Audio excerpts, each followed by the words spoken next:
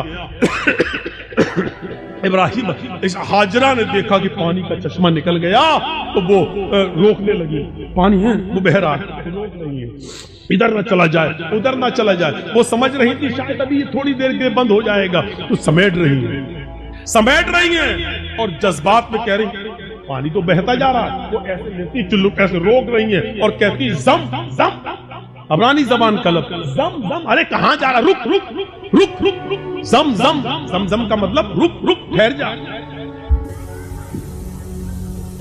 ٹھہر جا، رک جا، کہاں جا رہا، رک۔ یہ زمزم کا لفظ بھی اللہ کے رسول کو اتنا پسند آیا کہ آپ نے زمزم کے لفظ کو زمزم ہی رہنے دیا، اس کے لیے کوئی عربی کا لفظ استعمال نہیں کیا۔ رک رک، پانی نہیں رکتا، انہوں نے مڈیر باندھ دی، وہی مٹی سے اکٹھا کر کے ایسے بناتی چلی گئی، مڈیر باندھ دی۔ اللہ کے نبی نے ایک بار خطبہ دیا تھا اور کہا تھا اللہ ہاجرہ پر رحم فرمائے، اگر ہاجرہ نے مڈیر نہ باندھی ہوتی تو اللہ اس پانی کو پوری دنیا میں پھیلا دے، اور جو چیز پوری عام ہو جائے تو اس کی قدر کم ہو جاتی ہے۔ آج دیکھ رہے ہو نا ہمارے ملک میں بھی بہت سے لوگ ایک پانی کی پوجا کرتے ہیں، گنگا جل، لیکن چونکہ وہ اتنی زیادہ تعداد میں ہے کہ اب اس کی کوئی قدر نہیں رہ گئی ہے۔ باقاعدہ گورنمنٹ کو گنگا کی صفائی کے لیے پیسہ دینا پڑتا ہے، اور گنگا کی صفائی کی وجہ سے سرکاریں بدل بھی جاتی ہیں، اس نے گنگا کا خیال نہیں رکھا ہے، اور کبھی کبھی گنگا کا نام لے کر لوگ بورڈ بھی مانگتے ہیں، نہ مجھے آپ نے بلایا ہے نہ میں آیا ہوں، مجھے ماں گنگا نے بلایا۔ اس طریقے سے لوگوں کو بھاوک کر کے ماں گنگا کو ماں کہہ کر اس طریقے سے لوگ اس کو نیلام بھی کرتے ہیں، ایک طریقے سے دیکھا جائے تو اس طریقے سے۔ آج اس پانی کی کیا قدر ہے، لوگ اس میں پیشاب بھی کر رہے ہیں، پائخانہ بھی کر رہے ہیں، لیٹرین بھی کر رہے ہیں، سب کچھ ہو رہا اس کے اندر، اس لیے اس کی صفائی کے لیے پیسہ مانگا جا رہا، یہ کیا جا رہا، وہ کیا جا رہا۔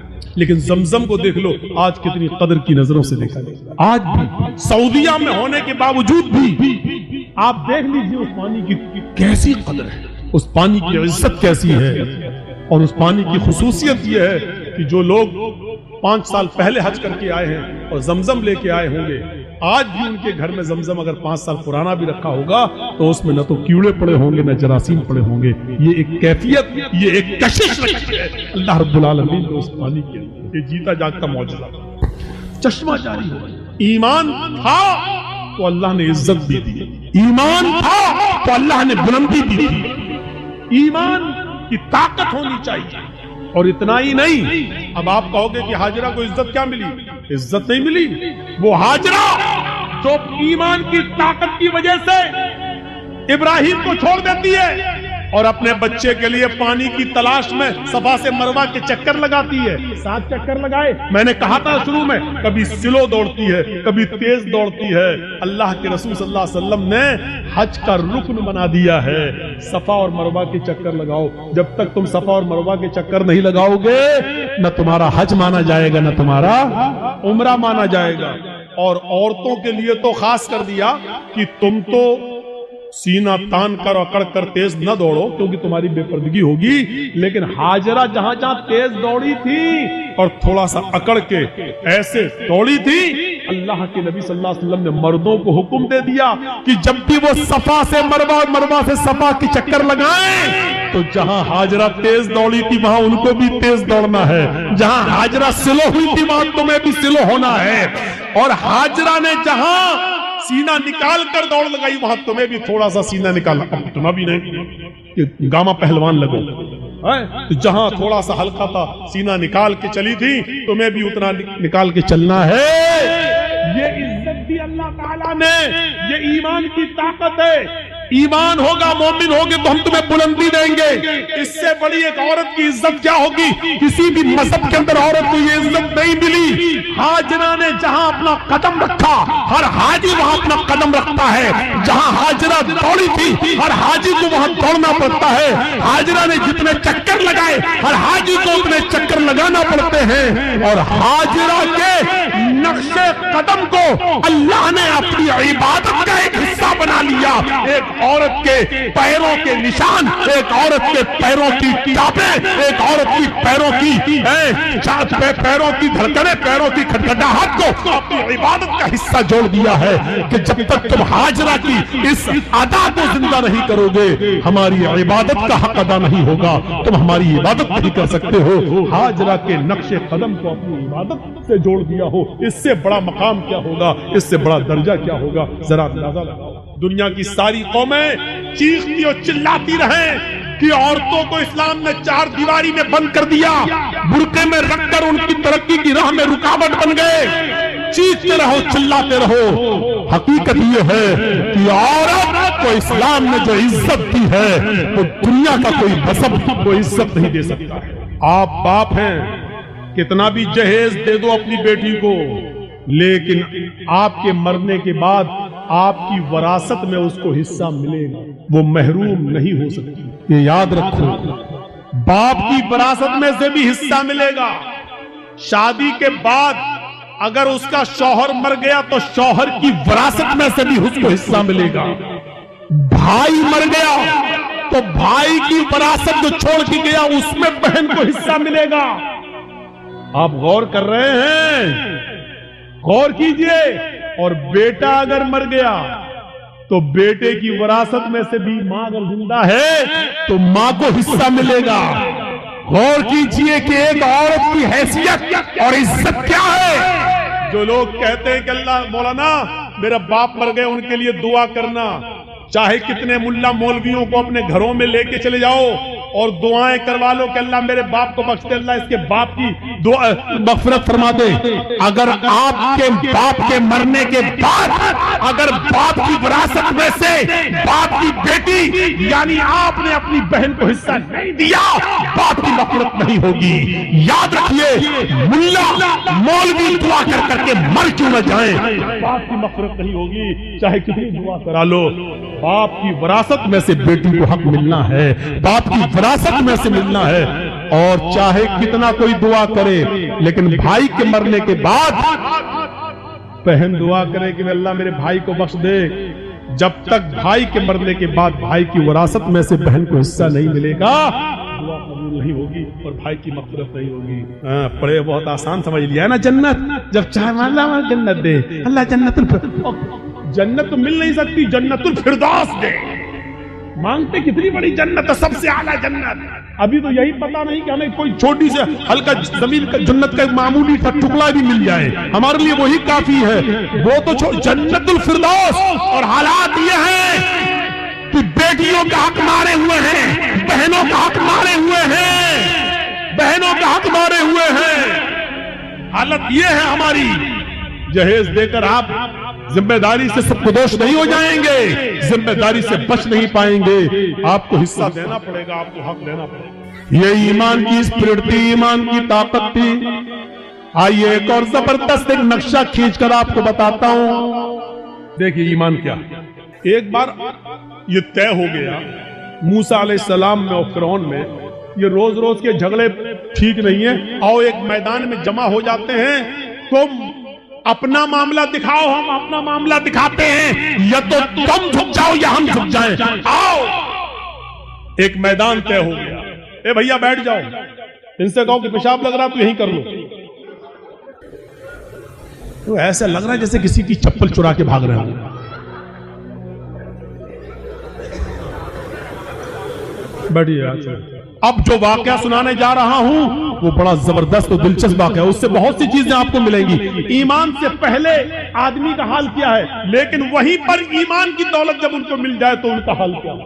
دیکھیے فرعون نے اپنے جادوگروں سے کہا کہ چلو آج موسیٰ کو اور موسیٰ کی قوم کو پست کرنا ہے. ایسا کرتب دکھانا, ایسا تلسم دکھانا, ایسا جادو دکھانا کہ موسیٰ اور موسیٰ کی قوم بھاگ جائے. شکست ہونی چاہیے. جادوگروں کو بھروسہ تھا بالکل. چلو ایک میدان میں جمع ہو گئے. موسیٰ اپنے چند ساتھیوں کو لے کے آئے, فرعون اپنا لاؤ لشکر لے کر آیا. فرعون کے ساتھ بڑے ماہر جادوگر تھے. یہ واقعہ سنا ہوگا لیکن آج مجھ سے سنو. فرعون کے ساتھ بڑے ماہر جادوگر تھے. طے ہوتا ہے کہ چلو اپنا اپنا کرتب دکھلاؤ. فرعون نے کہا جادوگروں اپنے جادوگروں سے چلو دکھاؤ. جادوگر چونکہ ایمان والے تو تھے نہیں, اس لیے سودے بازی پر اتر اور فرعون سے کہنے لگے, فرعون میرے مالک, میرے آقا, میرے رب, میرے خدا, یہ بتا دو اگر ہم موسیٰ پر غالب آ گئے, اگر ہم جیت گئے, اگر ہم نے موسیٰ اور ان کی قوم کو ہرا دیا تو ہمارا انعام کیا ہوگا. پہلے ہمارا انعام تو بتا دو. ہم ایسے ہی کیوں کرتب دکھائیں, ہمارا انعام کیا ہوگا. فرعون نے کہا کہ دکھاؤ اپنا کرتب, دکھاؤ اپنا جادو. تو فرعون کے جادوگروں نے جادو دکھانے سے پہلے کیا کہا. قرآن ان جادوگروں کے الفاظ کو ریکارڈ کرتا ہے. ان جادوگروں نے فرعون سے کہا اِنَّا لَنَا لَأَجْرًا إِن كُنَّا نَحْنُ الْغَالِبِينَ.